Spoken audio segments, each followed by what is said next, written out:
Everybody talks about 455 and what it can pull. I feel like it's a pretty powerful saw.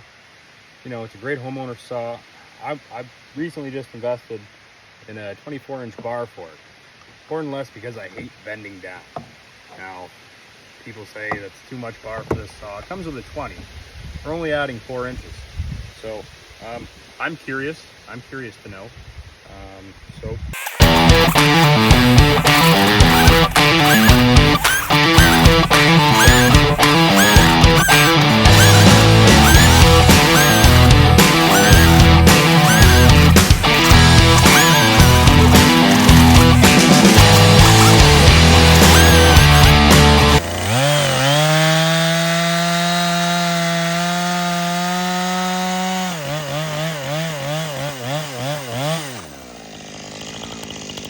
Quick work, no bending, it's beautiful.